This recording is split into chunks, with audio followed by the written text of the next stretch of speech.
বনেদি বাড়ির পাশাপাশি থিমেও তো টেকা দিচ্ছে বিভিন্ন মণ্ডপগুলো, বিভিন্ন ক্লাবগুলো। শ্রাবন্তী আমাদের প্রতিনিধি আমাদের সঙ্গে রয়েছেন কুমোরটুলি সর্বজনীন থেকে। কুমোরটুলি সর্বজনীনে এবারে থিম কি শ্রাবন্তী, এবং ষষ্ঠীর শুভেচ্ছা জানিয়ে তোমার থেকে জানতে চাইবো যে সকাল থেকে কি মানুষের উপচে পড়া ভিড়, মানে রাত থেকে লাইন দিতে হচ্ছে এরকম পরিস্থিতি কি? তনিষ্ঠা, শুভ ষষ্ঠী এবং যে বনেদি বাড়ির কথা তুমি বলছিলে এবং সুশোভন আমাদের ছবি দেখাচ্ছিল, সেই বনেদি বাড়ির থেকে খুব একটা আলাদা নয় কুমোরটুলি। তার অন্যতম কারণ সম্ভবত প্রতিমা। কুমোরটুলির প্রতিমার প্রধান আকর্ষণই হচ্ছে এরকম একটা সুন্দর প্রতিমা প্রত্যেক বছর মণ্ডপ জুড়ে থাকে। এবছর তাদের থিম হচ্ছে নারায়ণী নমস্তুতে। নারায়ণ দেবনাথ, তার 1985 সালে জন্ম এবং সেটা এবারে শতবর্ষ। তার বিভিন্ন চরিত্র, যেটা আমরা সকলেই ছোটোবেলা থেকে আমাদের শৈশবটা অনেকটাই সেই বাটুল দি গ্রেট করে, হাদাভোদা বাটুল দি গ্রেট করে কেটেছে।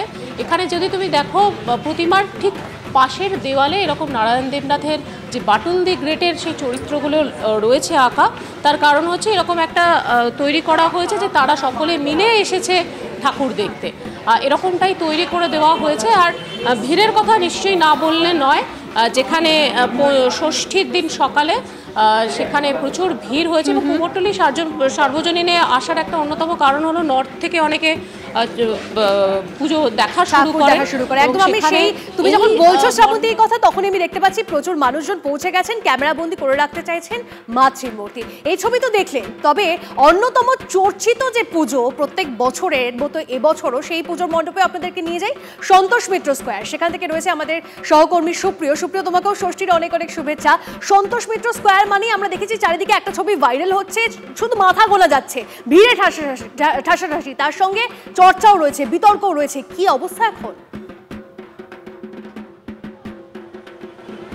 দেখো, এখনো কিন্তু ঘড়ির কাঁটায় সকাল 10টা বাজেনি, কিন্তু তার আগেই অর্থাৎ সকাল থেকেই এখানে কিন্তু মানুষের ভিড় দেখতে পাওয়া যাচ্ছে মণ্ডপে মাতৃ প্রতিমা দর্শন করা। এবং তার পাশাপাশি এবারের এই যে বিষয় ভাবনা বা যে থিম ফুটিয়ে তোলা হয়েছে, যে অপারেশন সিঁদুর, পেহেলগাঁওয়ের যে জঙ্গি হামলা এবং তার পরবর্তীতে পাক জঙ্গি ঘাঁটিতে ভারতীয় সেনার যে পাল্টা অপারেশন, সেই সমস্ত বিষয়কেই কিন্তু এবারে এই পুজো মণ্ডপের মধ্যে দিয়ে ফুটিয়ে তুলেছে সন্তোষ মিত্র স্কোয়ারের উদ্যোক্তারা।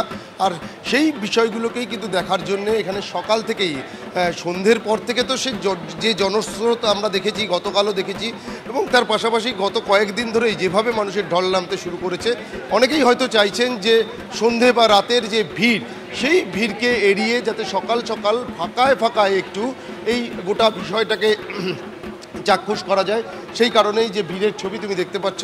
তার পাশাপাশি এই সন্তোষ মিত্র স্কোয়ারেরও কিন্তু যেটা সবথেকে বিশেষ আকর্ষণ, বিষয় ভাবনা যাই হোক না কেন, থিম যে কোনো বিষয়কে সামনে রেখেই তারা পুজো মণ্ডপ হয়তো তৈরি করেন, কিন্তু মাতৃ প্রতিমার মধ্যে কিন্তু কোনো রকম কোনো তারা নতুনত্বের ছোঁয়া বা সে ধরনের কিছু থাকতে দেয় না।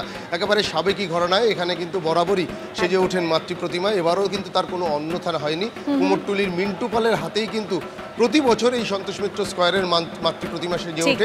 আমরা সেই মাতৃ মূর্তি দেখছি এবং টিভি9 বাংলার দর্শকদের দেখাচ্ছি সন্তোষ মিত্র স্কোয়ারের মাতৃ মূর্তি।